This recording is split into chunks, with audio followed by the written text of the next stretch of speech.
Hey everybody, and welcome back to the Ghost Biker Garage. It's Thursday night, and I'm your host, the Ghost Biker.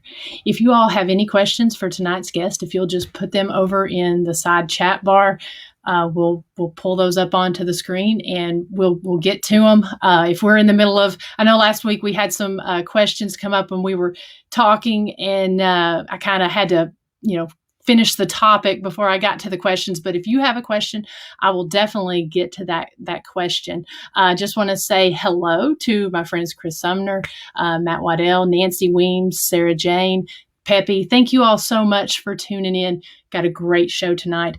But first, I want to just say, the folks up in Northeast Tennessee today, I know they had some tornadoes and some severe weather, and I know there was some damage up there in my hometown area. And so I just want to say thoughts and prayers to those folks that are up there as they're trying to figure out the damage and the different things that going on in the area. I also want to take just a minute and show something. If you all saw my post earlier, then you saw my little gift that I received. It's a little ghost biker critter. My friend Jamie Swim, he's with Rockstar Critters, and he made this for me. It's polymer clay, and he did an amazing job. The detail on it, that's actually my motorcycle. So I am just beyond tickled. So go and support your local artist. And if you'll go and check out Jamie's page, Rockstar Critters on Instagram, he does amazing work. He does, everything from the Plague Doctor and Medusa, which I've got sitting back on my cabinet, to Michael Myers or anything custom. So definitely go check his stuff out. But I'm not going to waste any time getting with tonight's guest because we've got a whole lot to talk about. He is into everything as far as UFOs, cryptozoology, paranormal, the fringe, anything. He's into it. And so I'm going to let him actually introduce himself, and we're going to go ahead and get started here. So if you will, welcome my friend, Jay Bachochin. Hey, how are you? Thanks for having me on. Thank you for being here. Yeah, I think I butchered your name when I just said that. I kind of loved it. Actually, it sounded good. It was like this little flow to it. We'll just say it's my Southern accent. It's your Southern accent, Jay Bachochin. No, you know what? Everybody hacks my name, and I always say, call me anything you want. Just don't call me late for dinner. Come on.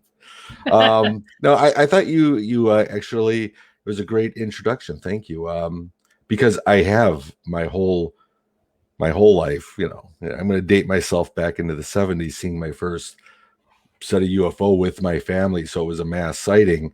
I've always been into that, I don't even want to say paranormal side, but maybe supernatural or, even the UFOs, aliens, and it's always had that interest to me, So, back in the summer, when the kids had off and they were playing softball outside, I was downstairs waiting for that Frankenstein movie or the Godzilla movie, the old Godzilla anyway.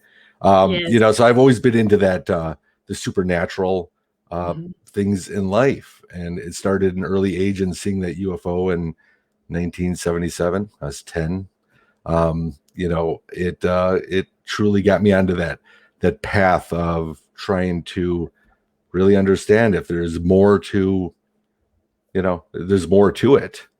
Because everybody just says they've seen something. They're always crazy, whether it's a ghost, UFO, Bigfoot, anything, Mothman, any of these things. You know what? You're at the butt end of a joke. Well, not so much ghosts nowadays, because it seems that that seems the most believable. It is the believable. Is that weird? Because you can't even really see a ghost, but yet people believe it.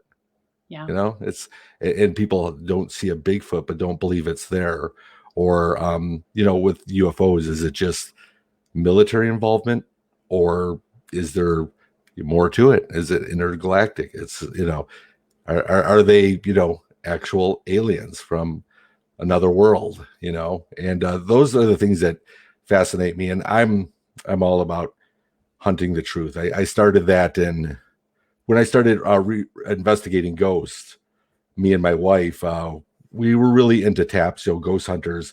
That was the only thing that was on TV. There was nothing else. Not like today. I mean, it is overly saturated in my opinion. I liked it when it was, you know what I mean? When you looked at Jason and Grant, it seemed so believable of how they did it. And of course, I know it's reality, and anything on TV, can be taken, either way, because it's for entertainment. So when me and my wife were out on our East Coast honeymoon, it was in October, and we actually were kind of doing an amazing race around the East Coast, and we ended up in Salem right around Halloween. Very cool. Yeah. So, I mean, everything's, decked out the way you would see it, witches and ghosts and whatnot. And they had a ghost tour that they were going to have a bunch of people meet, you pay for it, get a tour of the town. And, we did that. And I think I caught dust on my camera at first, where I thought it was an orb, and I was so excited.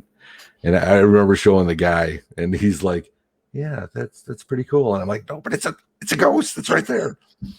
Later on, did I realize, you're outdoors and the outdoor elements and whatnot. But so when we got back, long story longer, we get back to Southeast Wisconsin. I said, "You know what? I really want to see if what ghost hunters, is really catching. I want to know myself. It's not so much I want to, go and watch it on TV or go on the internet and look at YouTube videos, and you really don't know, because it could be real and it could be fake, and you'll really never know until you go out and discover for yourself." So I wanted to go out and start hunting the truth, is what I call it, in anything, and that is to realistically go out with an open mind, but have a debunking. Try to debunk it first, prove it second. And that's what we started doing. So I did that for many years of the paranormal side, even though, stepping outside looking for UFOs or anything out in the woods. That was my main go-to until about 2013. And at that point, everything shifted, because, in 2013 now, it seemed that ghost groups, the investigating groups, were popping up everywhere. So all of a sudden, we weren't as special, if you want to say that.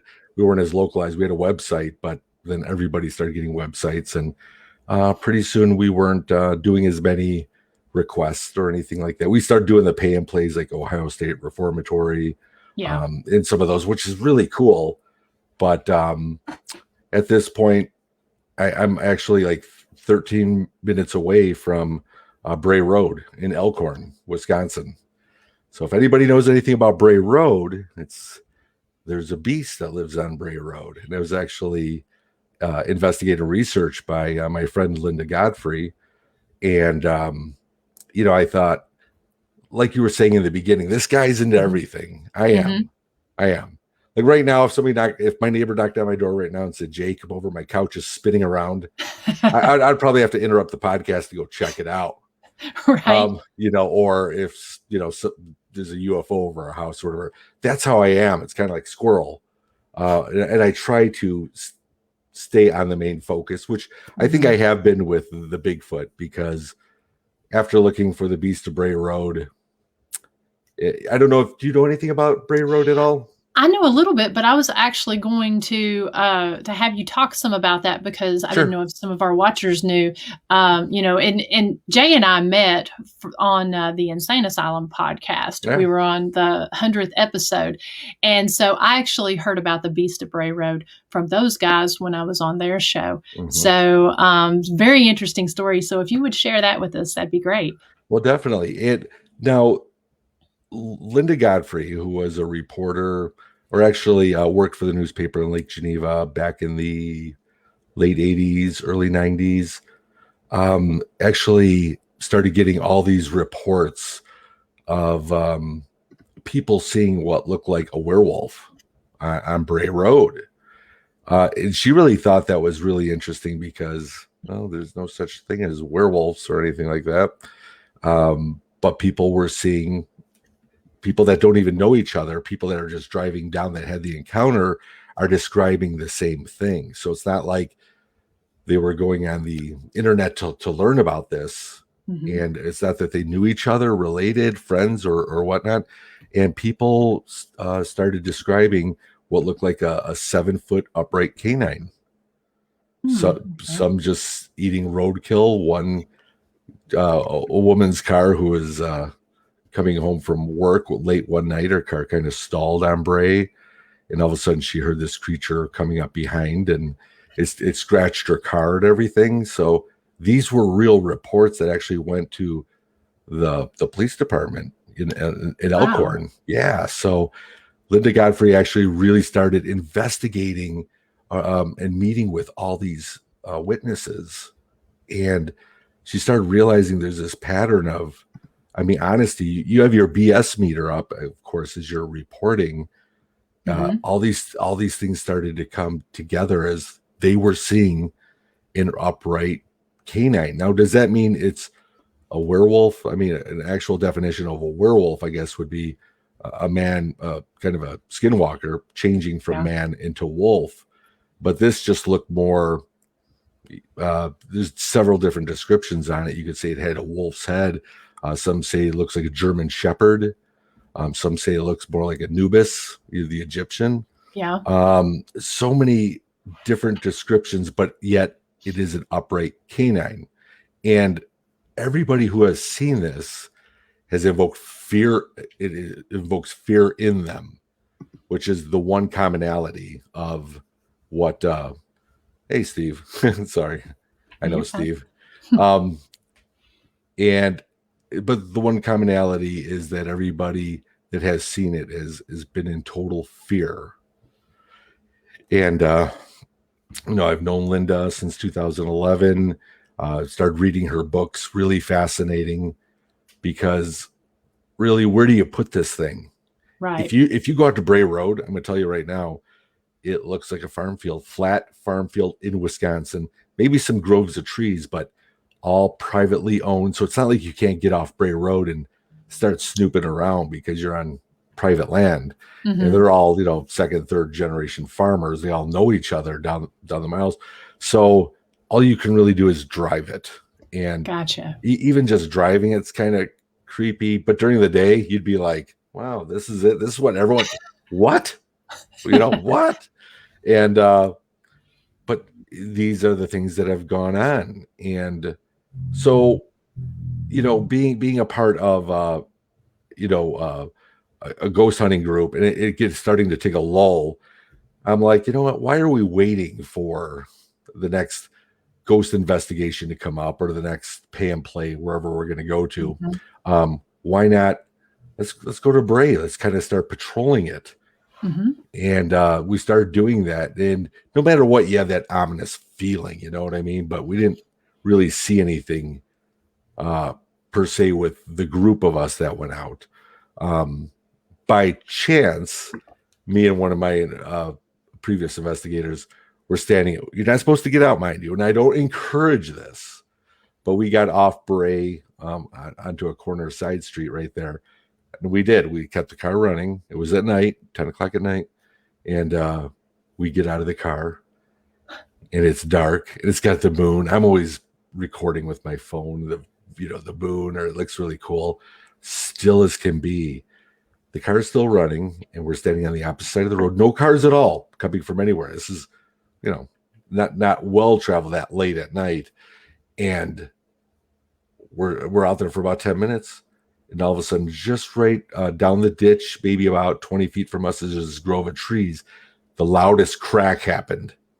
So it was weird because, when you're going to look for investigating ghosts, you already have that pre-notion that the place could be haunted. So therefore, when you're there and the refrigerator turns on at 2 a.m., you're not used to it, but what was that, right?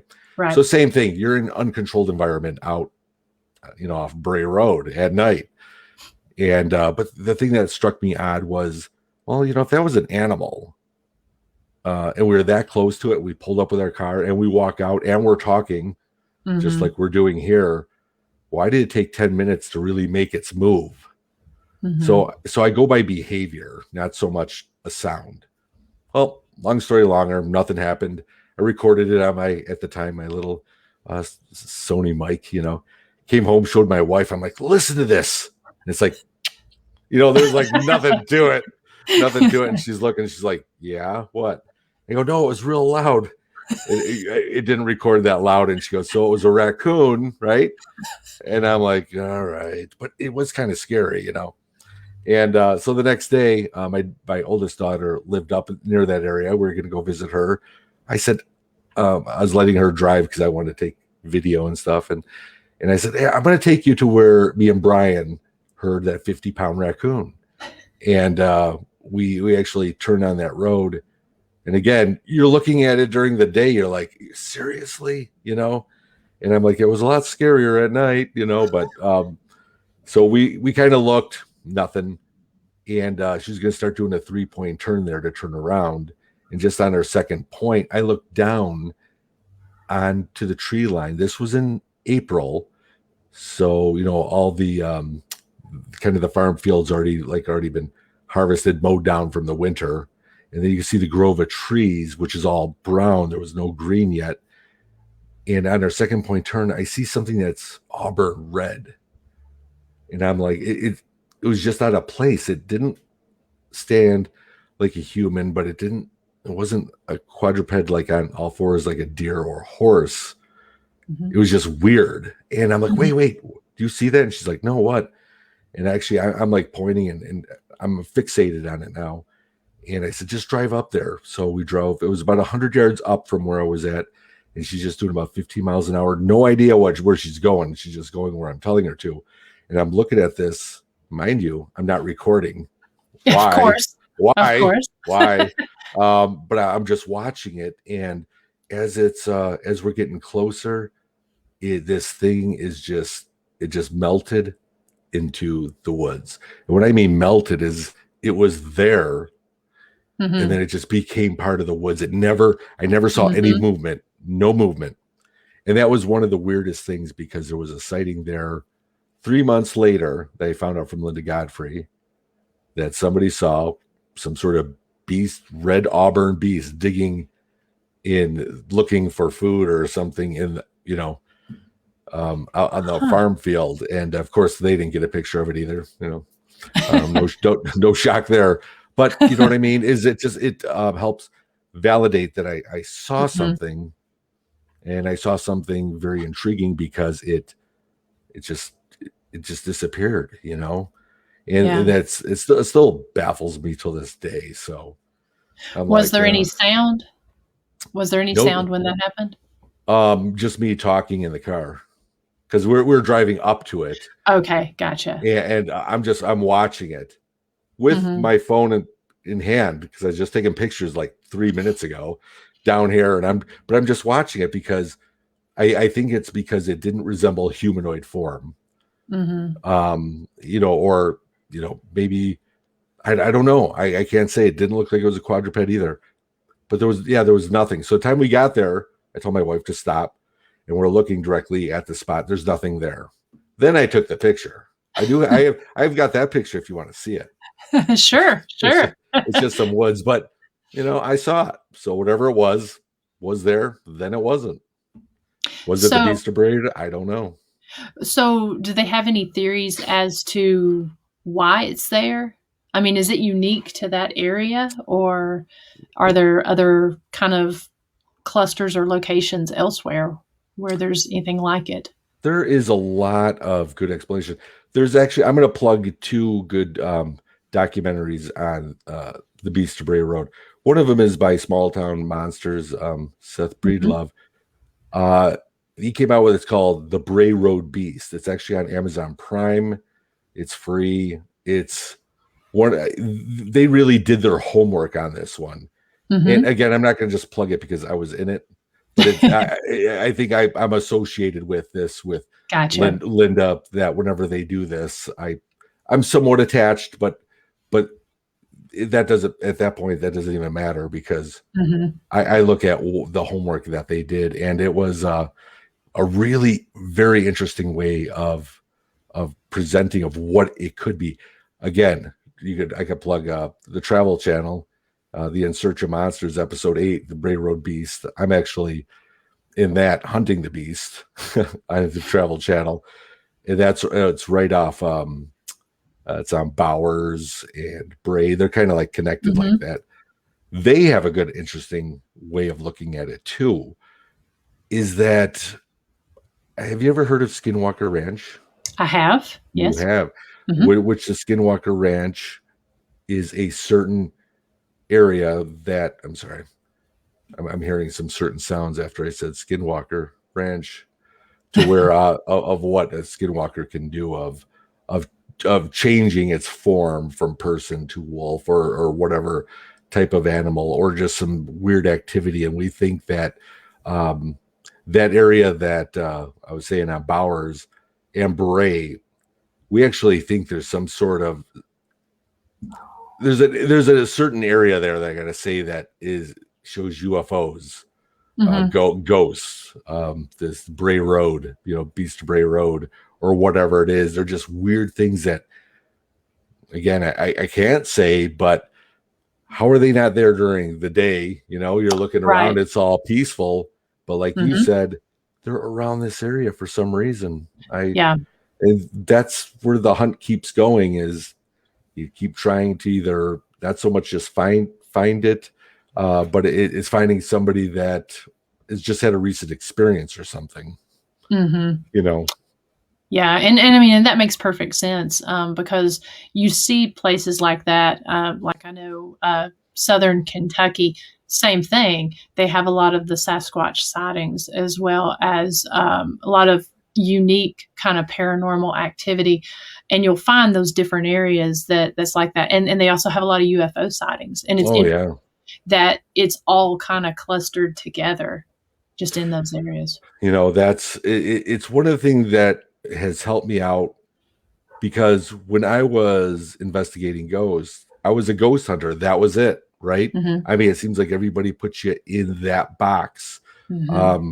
And after researching the Bray Road Beast and hitting the Kettle Moraine, where I'm having Bigfoot activity, and seeing orbs of light, now I'm seeing either UFOs, ghost lights, cryptids, all out here. It's almost like this whole melting pot, you know what I mean?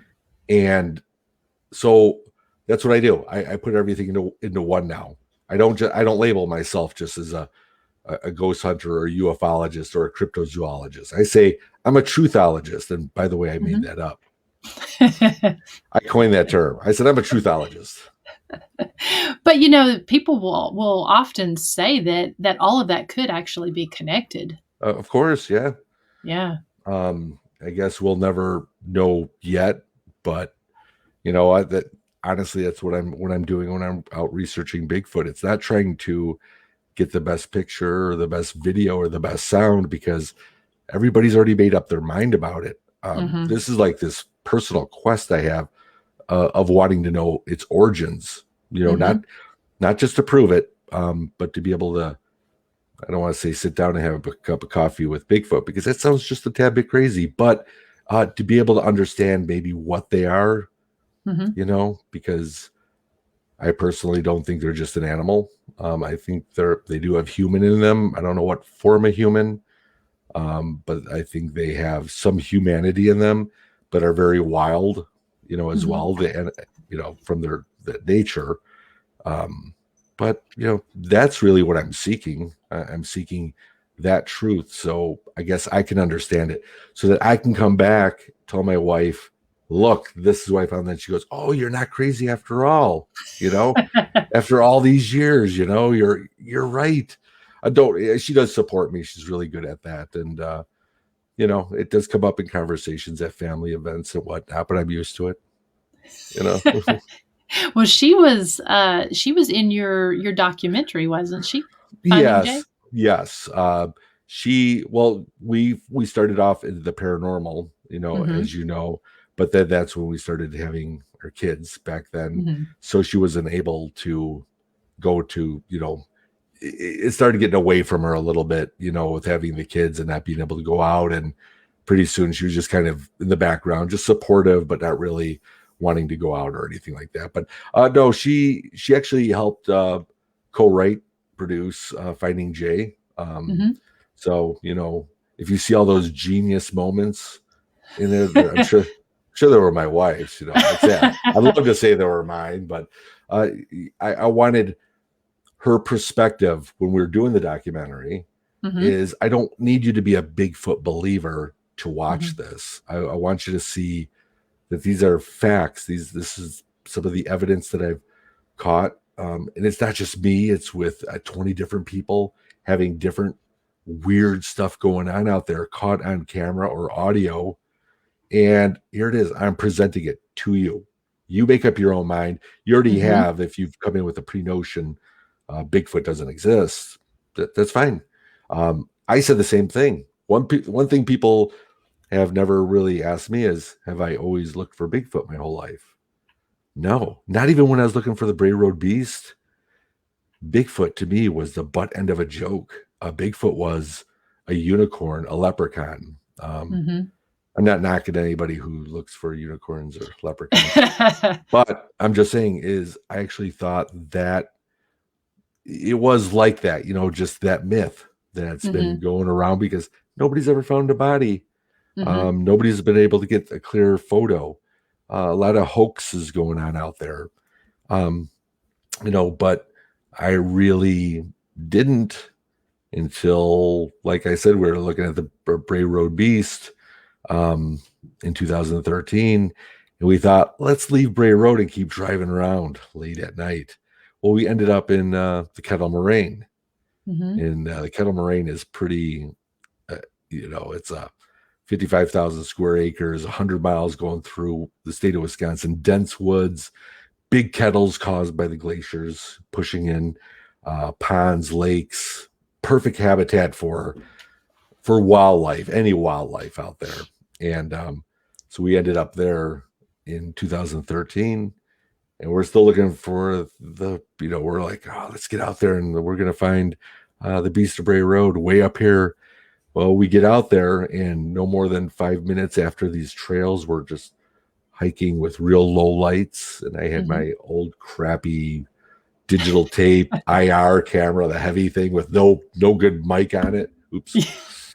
And all of a sudden we hear this call, and it's really hard. I can't really even do it, but it sounded very, it didn't sound 100% human. It sounded more simian, and the length of it, the call of it, it was weird. And I was only able to capture one clear sound. That's actually in my documentary, but we heard the call 4 times, and we're all about similar age, and none of us, we're not all Outback Jacks, but we've never heard that sound before. And it's not, that didn't mean it was a werewolf or a Bigfoot, but it was strange. And I remember going home and we're trying to soundboard every animal indigenous to the Kettle Moraine. And I mean, we tried for weeks and weeks and weeks, no matter what animal, you know, there's so many sub-levels of what that animal makes, and mating or scared or just everything. We could never find remotely a match. So to me, I thought that was an immediate wow. You know, okay, it didn't sound like a wolf, but I'm like, I wonder if there's something to this Bigfoot thing. I started listening to some podcasts of that were going on at the time, and started hearing, you know, that certain sounds they might make, and I'm like, oh, that's pretty cool. I'm going to go back out there. Though my journey began just like a month, 2 months after hearing that, going back to the same area. I still go back to the same area. It's been 8 years. I still go to that same area, and and you'll see all that. I can explain everything now, but you know, it's all in the documentary in chronicle order. And that was what, 5 years? 5 years in your documentary? Yeah, I have 2013 through the beginning of 2018 is in that documentary. Now, even though I produced it, I did the editing, I did everything myself.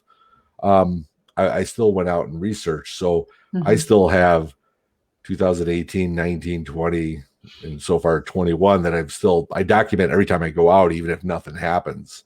But some weird things happen. Finding hairs, that'll be in the next one, are going to be the lights, some of the hairs that we found. Again, we found more prints. And again, what's a print, right? I didn't see what made it. Could it have been a hiker out there that's making? I don't know. But I document everything. So I always let the viewer decide, pretty much. So when you go to hunt Bigfoot, you take kind of a simplistic sort of approach, don't you? Rather than, do you go out with a lot of tools and bait and that sort of thing? Yeah. Well, number one, I don't use my kids as bait. People are probably like, wait, what? I'm telling you, I've gotten, I'm on Amazon Prime ratings and review. I had somebody rip me a new one for having my kids out there. I'm like, I was taking my kids out there because it was nature and I'm with them. And, I don't want them to sit inside playing games all night, right. And not at night, during the day even. But anyway, I take a very simple approach to it.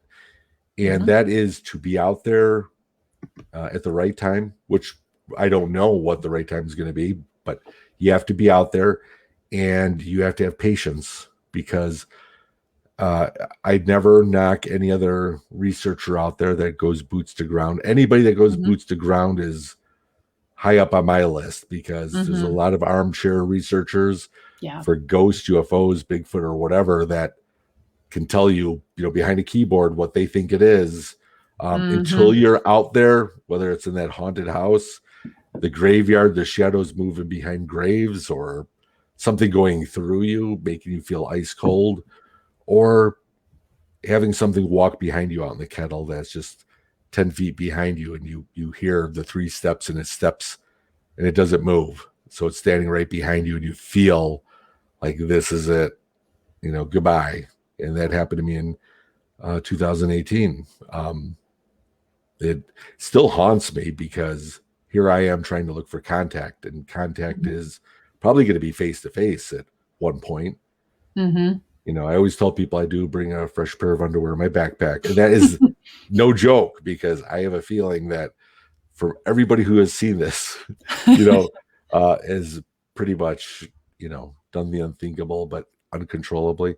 But in this case, I like to stick on the paths. I wear bright color shirts when I'm out there. Safety green.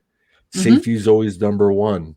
I'm not going out there trying to hunt deer or rabbit, or I'm not trying to be a hunter when I'm out there.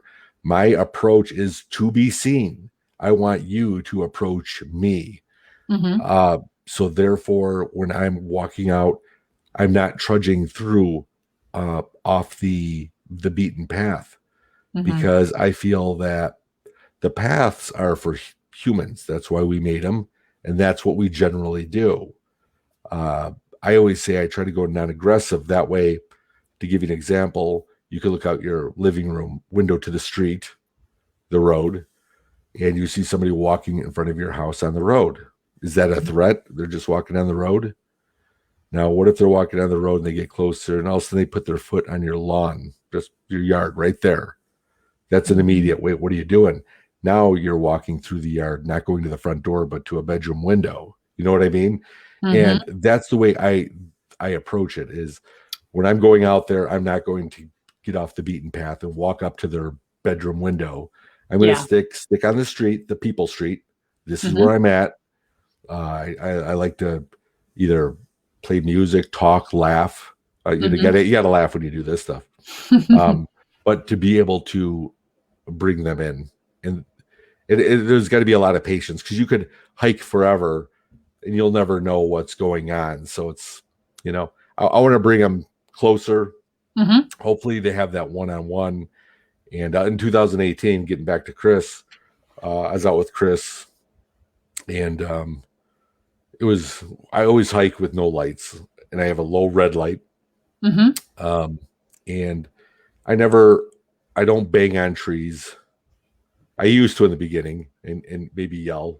You know, we learn all of our stuff get influenced from TV, fighting Bigfoot. But in this case, I started not to approach it that way. I figured if I don't think they're apes. I think they're people. So, you know, if I want an ape, I'm going to go out and knock and yell to call. That's my impression.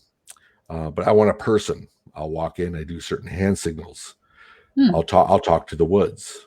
You know, I always hear a raccoon and possum laugh after I do it because, you know, hey, are you here? And the raccoons are like, what is this guy doing? You know, he's, but I'll approach it that way and wear bright colors and whatnot. So again, getting back to Chris, it was dark. He wanted to knock on a tree. That's fine. That's fine. He got about 12 feet away from me. We're on a top of a kettle. And it just got done raining like 15 minutes early. So you hear the little rain falls off the leaves everywhere around you.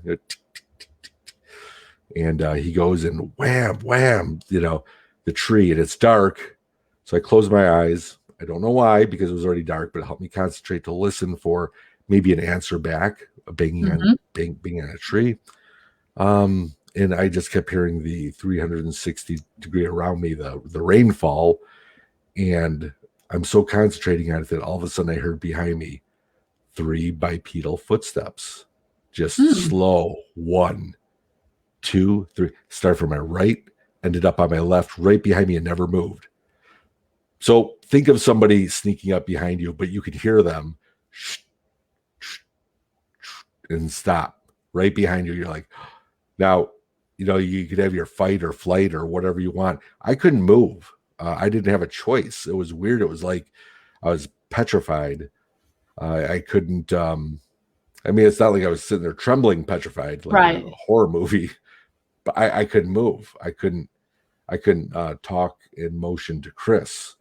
Couldn't yell out. Couldn't walk towards him. Nothing. But after listening to my audio, it was about a minute and 20 seconds.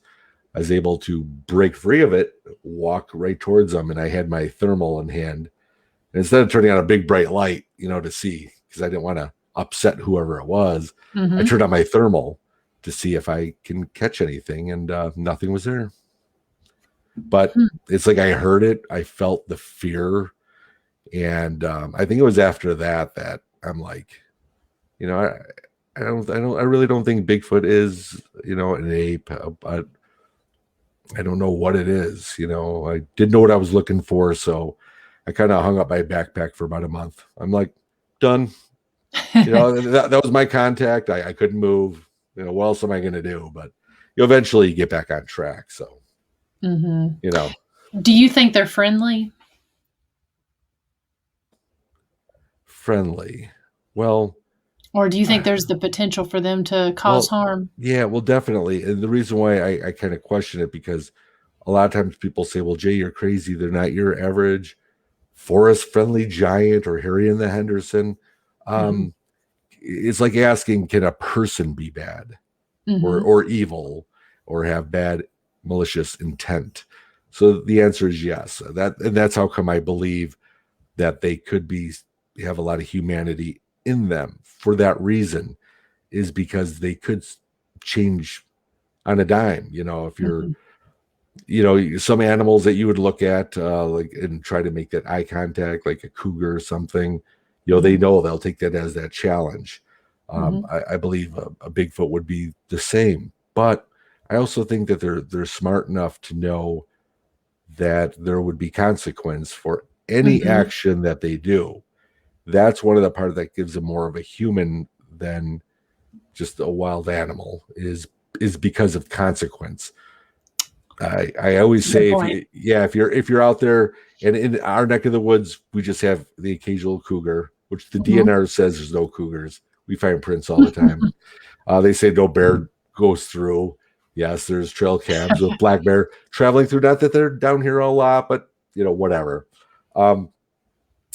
But it's basically if the animal, the cougar or the mountain lion, is hungry, and let's say there's not enough scarce food out there and it sees me, it's going to attack because it's hungry, and it's going to risk its own life because it's so hungry, right? Right. It knows no consequence at all. Right. It will just do it. That's nature. It's their nature. It's their behavior. Again, I think with Bigfoot, I've been out there for 8 years. I still have my head attached to me.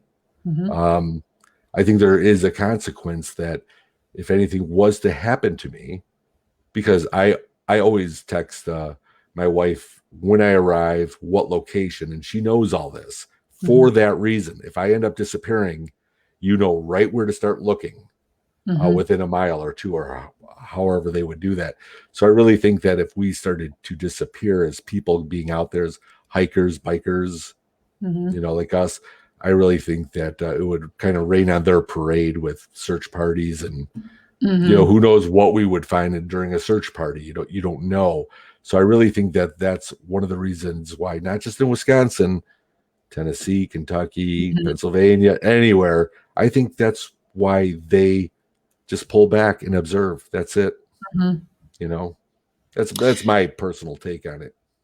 So do you think they know? So that kind of leads me to my next question with if, when we're doing, whether it be paranormal or, Sasquatch, Bigfoot hunting, when I go into a location, I feel like they kind of know intentions or they can sense things.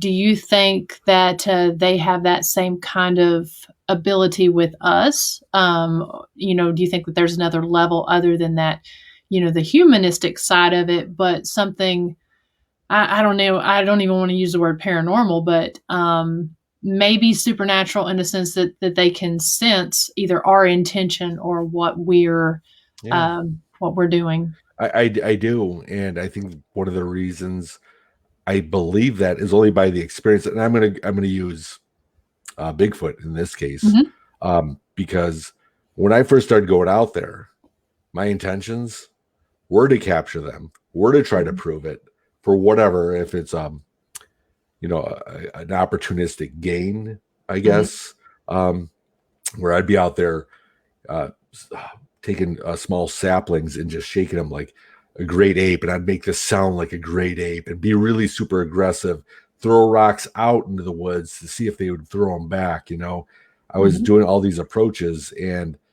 during that time I got hit in the head with a rock on the side of my head, and I don't know where it came from.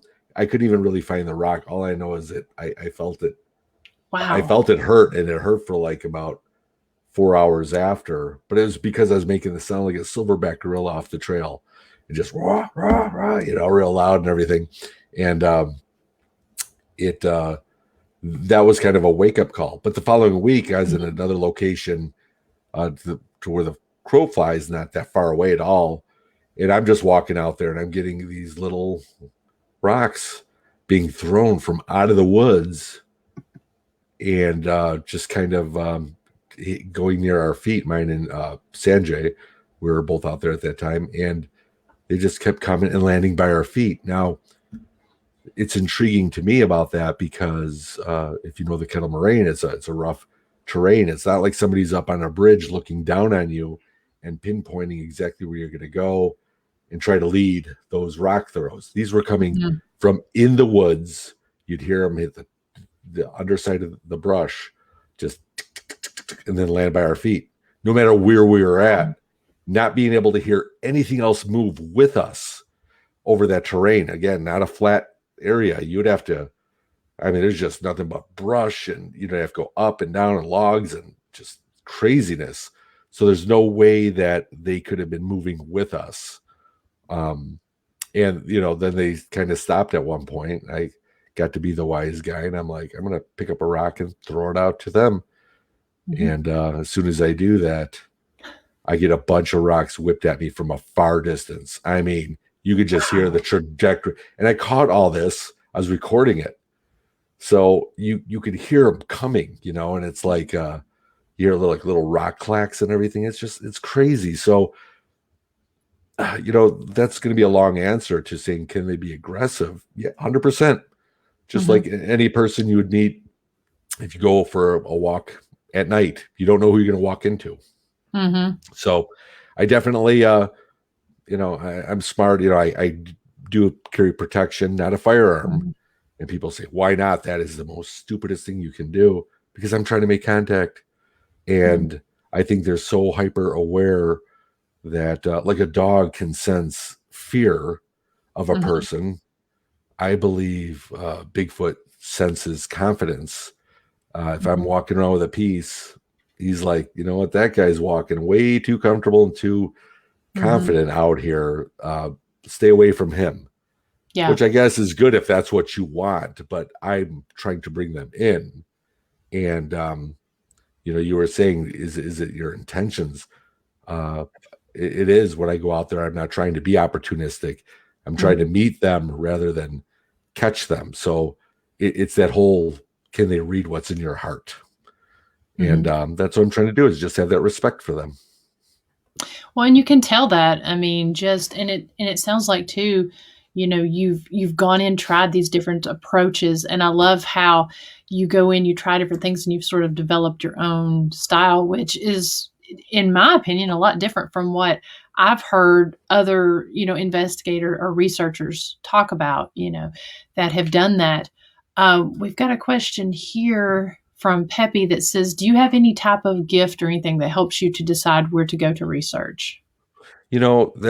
That's a great question, because I started off after realizing they were there that I was going to start gifting. And gifting to me was pretty much leaving a Nestle's Crunch Bar or something. Just knowing that, hey, you know what? I understand that when I leave here, that raccoon or squirrel is going to rip it open and take it. I mean, I've even left a jar of peanut butter closed, because I have heard leave it, they'll figure out how to open it, and not chew through it like an animal. So I've tried so many different types of things, but I've never really had great success. But I don't think I really kept up the gifting part of it, because I heard different things about gifting, is that, you can gift, and if you stop gifting, it could get dangerous for you. So I kind of stopped probably in 2014, but I still went back to these areas because this was like the main places I was having activity. So I was like, you know what? Like I said, the only way to hunt the truth is to be out there. I don't care if it's 90 degrees, humid, mosquitoes, ticks. You try to take care of all that, the spray and whatever. But I figure if they're out there, I'm out there. -12, but no wind out there. Hey, I'm out there. You know what I mean? And I think it's because I like to get out there knowing for a fact that 99% of the human false positives that I could get out there at night are not going to be out there, because who's crazy enough to do that? I mean, I'm like, hey, okay, I am. So therefore other people may be as well, but you know what I mean? It lowers those chances. It does. So the whole gifting, we put marbles out one time, and I put a trail cam on it. You'll see that, because actually I came out with a special edition bonus features on YouTube of Finding Jay.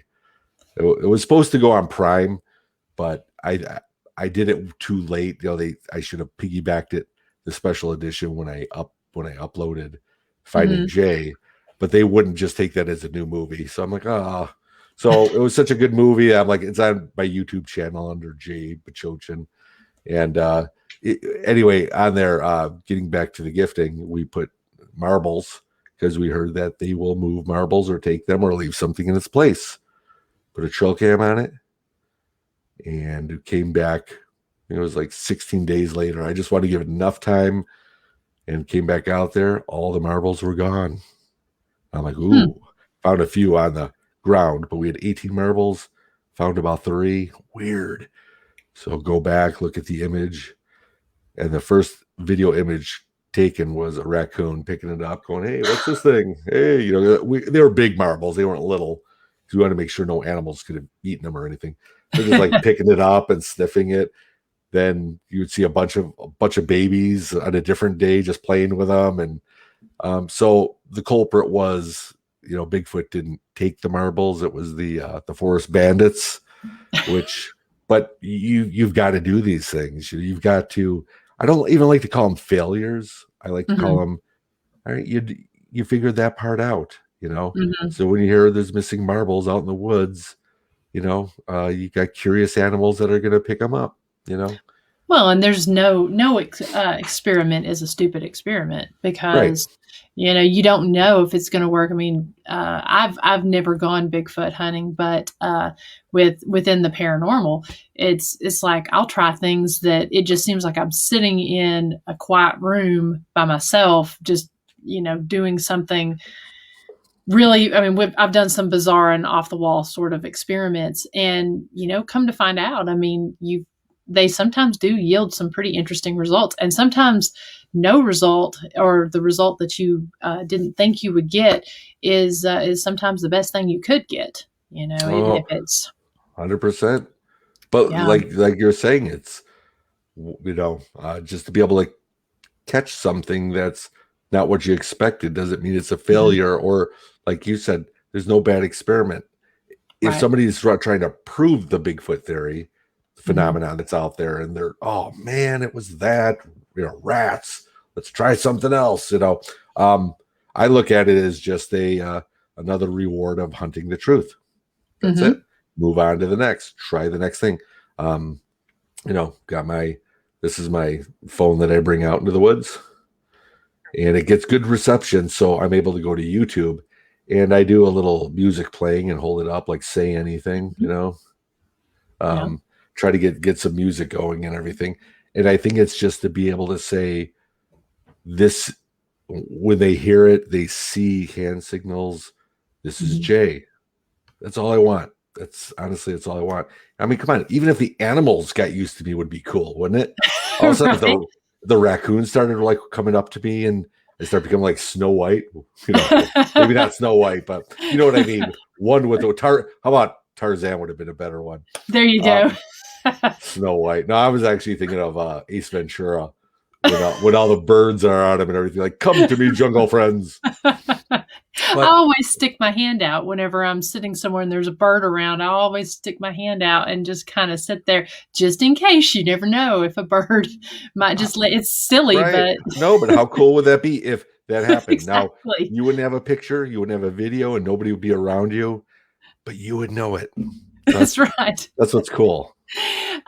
Janet asks, she says, have you ever tried, and I don't really know if this is legal, but to mount wildlife cameras to try to capture something while you're not out there? I know you were kind of talking about that. Is that part of your arsenal when you go out?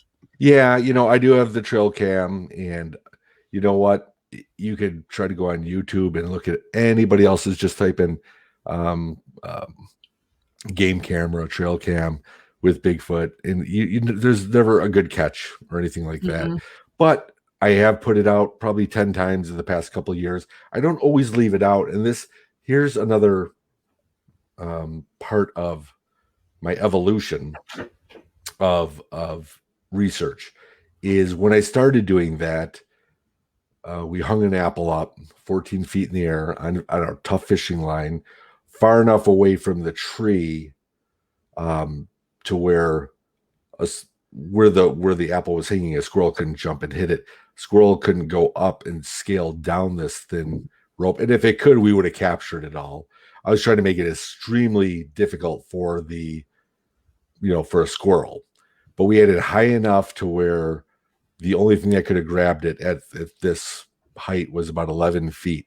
So a deer couldn't have gotten it. Nothing could have gotten, not even a person.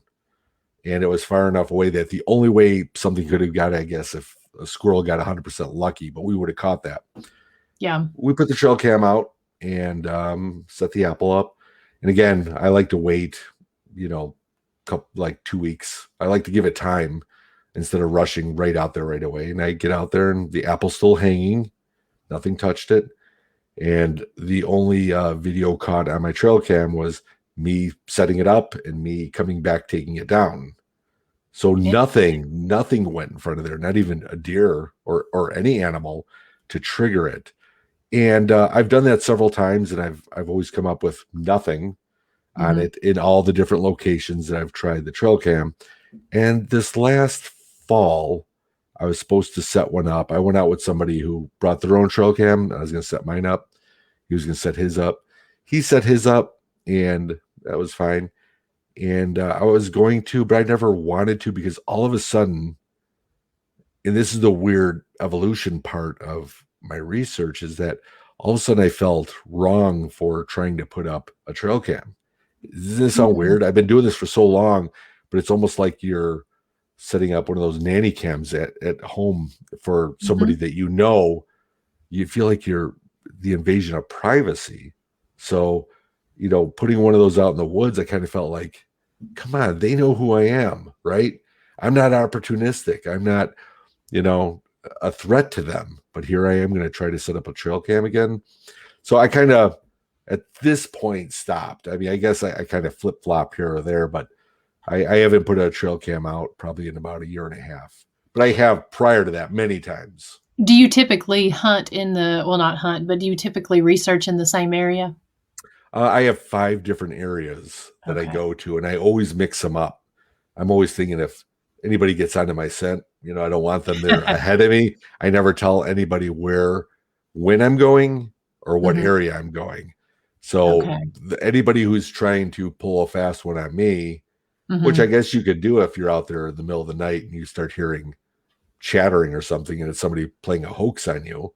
I like to switch it up, move around a lot. So nobody knows. Afterwards, they'll know I was out. They don't know where. I've never revealed where the Bat Cave is.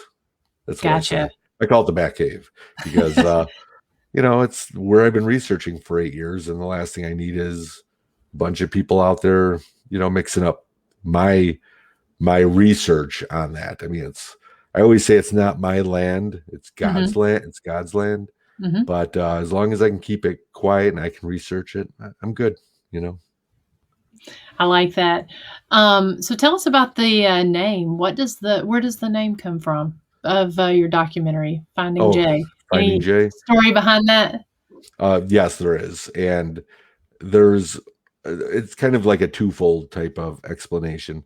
One of them is that you actually see the progress of where I begin to understand what Bigfoot is, to where I am in 2013 to where I was in 2018, and the growth that I've had. It was almost like I had to find myself to understand what they are, what they could be. Do they exist? Do they not exist? In what form? What does, is Bigfoot real? Okay, but even if so, what is a Bigfoot? We don't know. So that's the growth of Finding Jay. Second part, I've always joked about when I was out in the woods, because I told you that I'm not going state to state or woods to woods and with a crew and I'm trying to find Bigfoot. Instead, I like to find a place to go to, kind of like fishing. You find a nice bay. You're not even doing lure for fishing, but the old bobber and worm, and just sit and wait. Patience. And so therefore it was no longer finding Bigfoot, it was Finding Jay. So it was it's kind of from a Bigfoot perspective. I like that.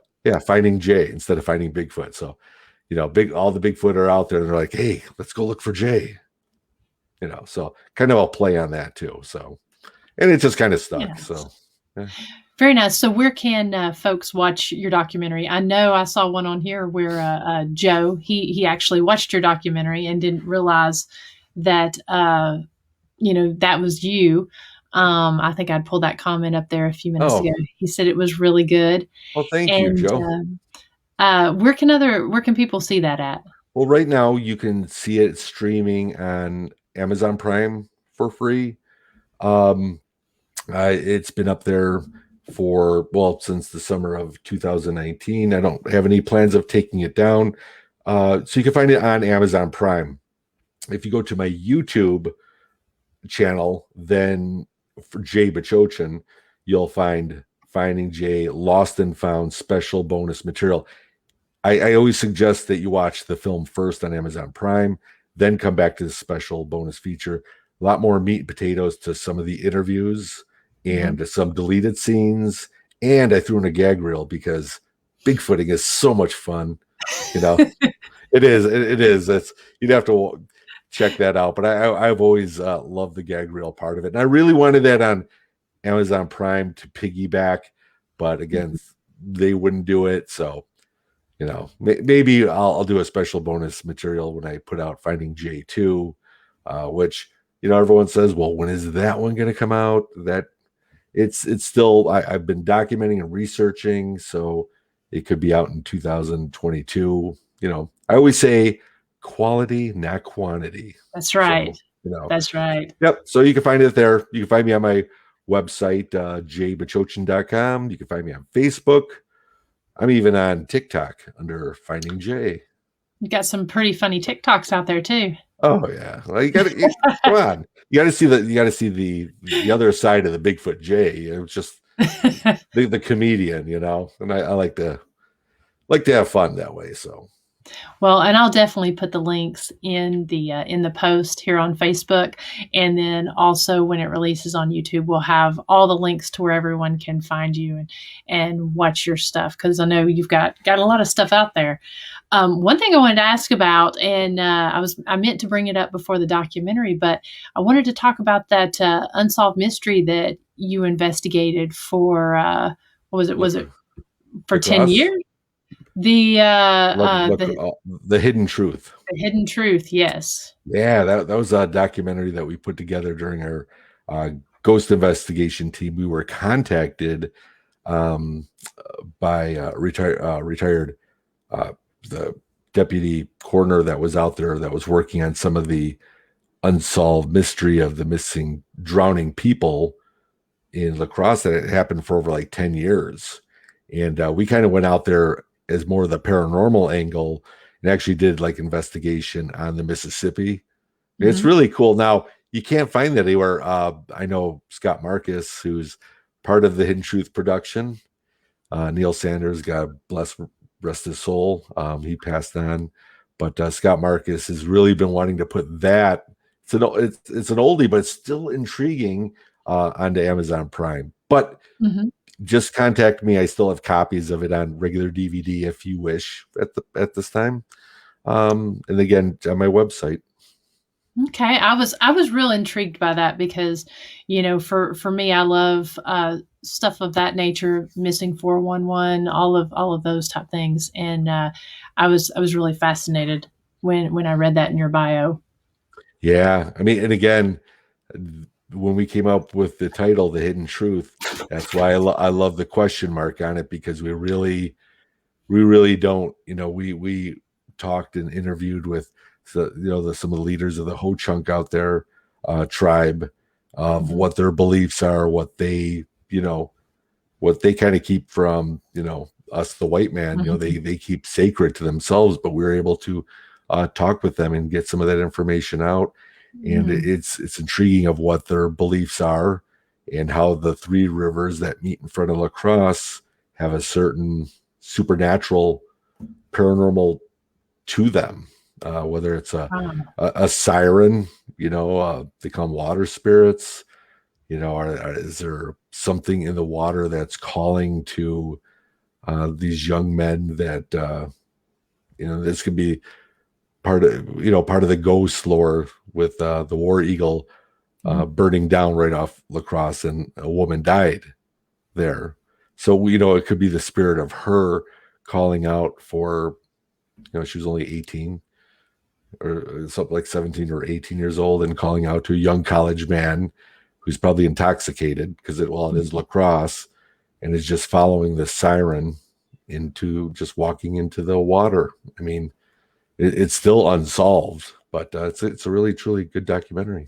How many young men were there that passed? I think there was 12, and after the documentary came out, I think another one, but I think he got out. But again, it was all the same ages, always male, and that's where you get you have the other twist of the smiley face serial killer that was out there, because there was only one smiley face that was near one of the scenes.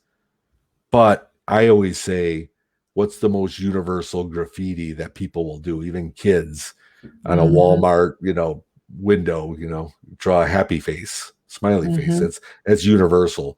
But all these other cases have really no proof of it being foul play.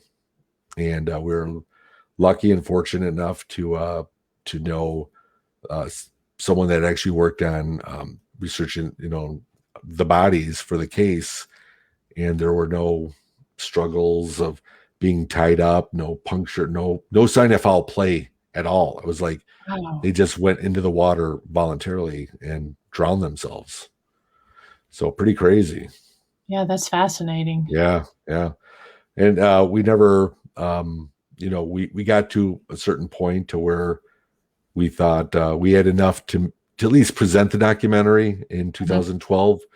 And that's about where it ended, because at that time, my team and that just disbanded. Everybody went different directions. And, so we never really went back and followed up on that, which I'd love to do. I still have great friends out in La Crosse, and just to be able to just relook at it again.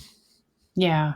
Well, and I mean, and you bring up a good point, because right around that time was about when you started doing the Beast of Bray Road and Bigfoot hunting. And right. I've talked to several different Bigfoot hunters, not on my show, but just in personal conversation. And every single one of them have said the exact same thing that you did, that they did not start out looking for Bigfoot. They all started out in some other capacity, and the Bigfoot just sort of kind of worked its way in, and then that became their primary focus after a while. It was interesting to me. And I don't know why, because the one thing that people will ask me is, well, why do you keep doing it? I mean, doesn't it ever get old? Does it get boring? You could ask that to even ghost investigators, and they're like, no, we love doing it. It's the thrill. It's I don't know. It's whatever it is for them. To me, it is, I'm being compelled to be out there, and I don't know why. I look forward to going out there. I never grew up an Outback Jack, and a big outdoorsman who knows every bird call or anything like that. But ever since I've been doing this, I've been compelled to wanting to go up there. There's not really a day that doesn't go by that, even when I'm home with family and doing my thing, that I'm thinking about the woods. It's not thinking about Bigfoot. It's thinking about the woods of being out there. So it's like, I always say it beckons me to go out there. So when I do go out there, I feel like I'm kind of at home. I don't want to say anything too bad if my wife's listening, because I love my home, but I feel very comfortable and relaxed out in the woods. Even if it's 11 o'clock, 12 o'clock at night, I feel comfortable. So there's something to it. Like you said, how they went from ghost first into the cryptids, I don't know. Maybe that's the evolution of what we needed to go through to maybe understand what a Bigfoot is. Maybe we have to learn that. Possibility. That's a very good point. Very good point. Because, I mean, again, if they are related in some way, that makes sense. And also kind of the way you investigate. I think that lends to that growing and evolutionary experience. Because I know I don't investigate the same way that I did when I first started, and really kind of gone full circle and kind of back to basics. That sort of thing. Well, exactly. And that would be for each individual person doing this, because quite honestly, near the end of my run in ghost investigating, it was almost getting, I don't want to say boring, but it's kind of like, okay, well, we know that we've caught certain things, whether it's, on camera, could be going either way, but, experiencing the cold going through you, which I have had, of hearing Class A EVPs that we caught at Ohio State Reformatory, and some others that I know ghosts exist, but I want to know what a ghost is. And everyone's going to say, well, Jay, it's somebody who passed on. That's what a ghost is. If it was that simple, why are we all doing it still? To prove what? That there's a ghost in someone's house and that you caught it? What's the next viable step? And that's where I was getting frustrated, because I think out the box. I'm like, okay, well, let's put deceased person aside just for a second. Okay. Let's put it in this box. Let's open up this one and say, is there a parallel universe that's right next to us? They broke through our plane of existence. We saw them for a second. They look like a shadow. And to them, we look like a shadow to them. I'm just saying, but there's no way to really prove that until you really keep doing what I'm doing with Bigfoot, is researching it, peeling the onion, trying to get to the source and saying, aha, okay, now I understand that. And I never really got that in the ghost field. And at that point, that's why I started shifting towards, okay, now I'm looking for something tangible that I can see. But I'm running into the same problems. Like, what is it? So I have no answer. I always say I'm just Jay from Wisconsin with a bunch of crazy ideas, and that's what I do. What is your theory on paranormal, on the ghost? Again, I always say, well, one person would say, if you believe in the Bible, you got the Father, the Son, and the Holy Ghost. So therefore, the ghost would be a spirit. Bible does speak about spirits as well, because I won't know every verse Jesus would talk about being a ghost. One of them was standing out on the water during the storm with, "Come to me, Peter, walk on the water. I'm not a ghost." But I still have this other gut feeling, and I think we're what I would call in kind of a tidal time slip. What is that?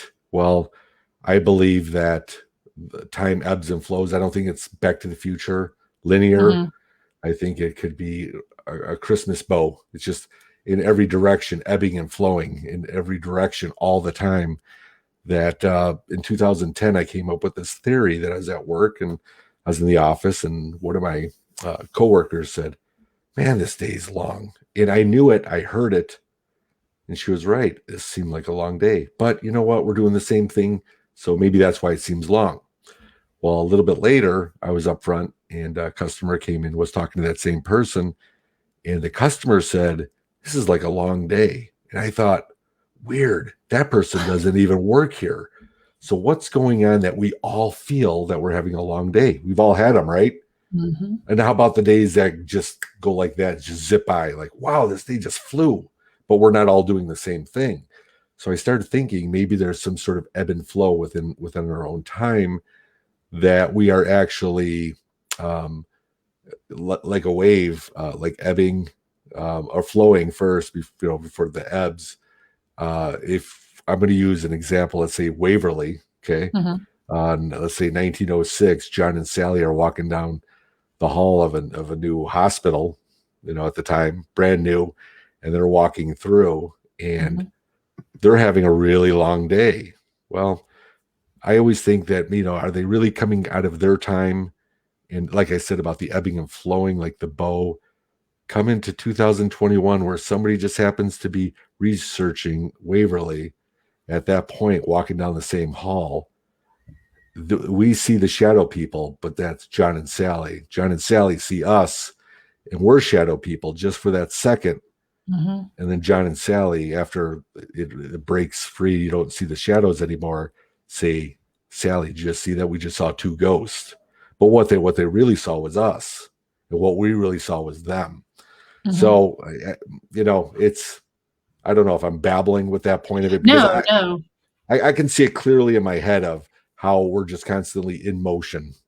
And, that's what I think outside of the box of what a ghost could be. Or it could be somebody that just passed on and is coming back too. So I really don't know. I like to think outside the box. And whenever I brought up my tidal time theory, I always felt like I was shunned a little bit, in the ghost community, and which is fine. But, I'm a free thinker. I like to not sit on one thing. I like to move on. Well, I mean, I like to always find out what other people think, because I always tell people, whenever I'm asked that in an interview, I'm always like, okay, my theories always change after every investigation, because I always feel like I'm learning something. but I feel like I'm always sort of straddling 2 to 3 different theories, and if I could marry the ones together, so I always love to hear what other people think about it, because there are so many questions and so many of the different things that we experience when you think you have it figured out and that you're sitting here talking to this intelligent spirit. Then all of a sudden, you get something residual or something just completely crazy out of left field happens that it's like, okay, that kind of blows that theory a little bit out of proportion. So I always love to hear what other people think. And that's the truth. But if you really think about it, if time is, like I said, a bow, right? Mm-hmm. Who's to say that it is somebody who passed on, right? Okay, because that's the main theory. But what if that was us? I mean, we're talking about not linear time, but just, I don't even want to say Interstellar. Did you ever see that movie, Interstellar? With Matthew McConaughey? Okay, there's a really weird ending that has a lot to do with time. But I'm always like, what if some of the ghosts that we're experiencing is us? All right, we died. How can they be here? I'm here, and the ghost is here, and that's you. Well, but you're not thinking in terms of how infinite time works and how time could come back, and the spirit of you can be coming back to help you. What if that's your guardian angel? Or what if that's the one that's playing tricks on you? Or I don't know. You know what I mean? I just I like to think that way instead of it just being a person passed on, because I always think that when we die, we will either raise when Jesus comes back or we're in heaven. I don't really see the Patrick Swayze, the whole unfinished business. So I'm not going to go up in the light. I'm still going to think like Patrick Swayze and resist that light, when I don't think that's the way it would be if we died. If we died and we felt that euphoria of, peace, you'd probably just follow that, even if you forgot that you left, milk at the end of the counter that you want to make sure it doesn't tip over. That's your unfinished business. That's it kind of gets into, do we have that much free will at that point? Well, exactly. Right. To finish that business. Right. Are you Miranda still the way you're thinking right now, but dead? Or, to that the next level of consciousness? Or are you just like, man, I'm free. And okay, here's one way, here's another. I don't think there's going to be a third, world where we could sit back. I think it's going to be, you're going light, you're going dark, period. Well, that's my opinion. Some people that, and I know this is even getting off into another topic, then, so we won't venture down that rabbit hole. But, I've had people that I've spoken with that have had near-death experiences, and they've talked about, one of them in particular, she was saying, she literally did see, like, as a movie, like, the things flash before her life flashed before her eyes. Yeah. And all these things. And she said, and it was just the most uplifting, freeing experience of all the cares and the stresses of the world that we have bearing down on us. They were just gone. And that unfinished business didn't matter. But she did kind of have, you could look at it, she did kind of have some unfinished business, because she was sent back. I mean, she did literally die for, I don't want to even say how long, because I can't remember that part, but she did die for so long, but she had things that she had to do, so she was sent back. And and so I just thought that was an interesting way, because if she was going on whatever that unfinished business that she had, and then maybe she doesn't have the same unfinished business that some of these spirits walking around now have. Well, how about this? Houdini told his wife that when and if I die, I'm going to come back and I'm going to give you a code for whichever way it is, so you'll know it's me. And it never happened. So either A, he didn't care, like we're just saying, and you just feel that and you move on, or B didn't really go there. He went somewhere else. I mean, who knows? But I'm just saying is I don't think we're us 100% Mm-hmm. when we move from out of this existence. When we get out Yeah. of the meat suits, then we're just like it's like Cocoon. We're just flying around, which would be kind of cool. But yeah, it's just the way that that people just have to perceive. I'm just saying that's the way I would look at it. Mm-hmm. Doesn't mean they need to look at it that way, because everybody has the right to their own opinion. Mm-hmm. And I don't think there's really a wrong one, because nobody really knows. Nobody really knows if Bigfoot is 100% real. Nobody knows if a ghost is really a deceased person, or if it's a living person from a different dimension, or if these alien spacecrafts that we're seeing in the sky are extraterrestrial, or is it our own military that we've had this technology for hundreds of years and we are just being lied to. Nobody knows these things, and that's why I always say the only way to hunt the truth is to get out and discover for yourself. Once you do that, then you'll become that absolute believer, instead of somebody who just has that opinion on the opposite side of a keyboard that's going to attack somebody, for posting their beliefs. Exactly. And that's why, like I said, I like, that you think outside the box. And so I was interested to find out kind of your thoughts on that. And, because I definitely appreciate the outside of the box thinking. But on that note, we've, come to the end of the time here. And I just, I want to say I really appreciate you coming on and sharing your stories and, telling us where we can find you and everything.